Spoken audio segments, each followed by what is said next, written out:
For all his faults, Clyde taught me how to work hard and set and accomplish goals. When we moved into the larger trailer on Somerton Avenue, the neglected 2.5 acre property needed to be cleared and maintained.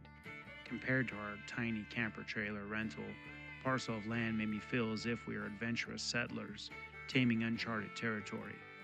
Once we moved into the new trailer, Clyde and I got to work cleaning and fixing the septic tank. The vivid image of Clyde's hands covered in dark black stinking sludge up to his armpits seemed a fitting portend of what life with him would be like. One long fight through the shit, mud, and muck of life. Just 4 feet tall, I became adept at using a whole range of tools. From a flat-tipped shovel to a post-hole digger to a pickaxe. Alongside Clyde, I helped install a chain-link fence around the perimeter of the property. Clyde put me in charge of digging the 2 to 3 foot deep holes every 6 to 8 feet manually with the post hole digger. I discovered that the first foot of sandy soil was easy to penetrate. Then came the tiresome caliche clay layer, and finally the delightful soft sand once again. Securing the awkward tool in place made my arm and shoulder muscles tremble and burn, sure signs that I was getting stronger. Another time, Clyde ordered me to dig a hole both wide and deep enough to bury a 55-gallon drum in which to pit meat. As I neared completing the job after hours of hard labor and mental escape into my imagination, I stood at the bottom of the hole with my arms outstretched and inhaled the scent of the cool, moist sand and clay. It was time to pull myself out and take a good look at my accomplishment.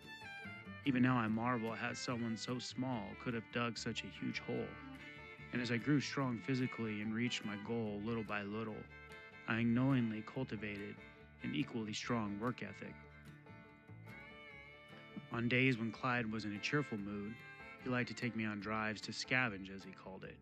Usually this meant outright stealing whatever we found, such as truckloads of gray pea gravel that had been freshly spread out alongside the surrounding county roads, which we hauled home and dispersed along our newly created driveway. Other times we would find skulls, old beer cans, railroad ties, and spikes that we placed strategically along the driveway as landscape accents. From the age of 6, I had many chores, which included pulling weeds, taking care of animals, and scooping poop. In fact, poop played a significant role in my life, as we had 4 dogs, a pet chicken, a pig, a coop full of chickens and ducks, and a ferret. They were all my responsibility, so I spent afternoons and summer mornings cleaning up after and caring for these creatures, which cultivated my love for animals. Like many broken souls, Clyde seemed to prefer animals to people. When he drank, he became a somewhat likable guy, and most often ended up outside and alone among the dogs he was so fond of, or the pet chicken he had taught to perch on his shoulder. But as the empty beer cans piled up and the music of his youth played louder, things invariably took a turn for the worse. Clyde then became quieter and nastier. The times he drank Jack Daniels, however, were the worst. It was then he unleashed the full fury of his inner demons.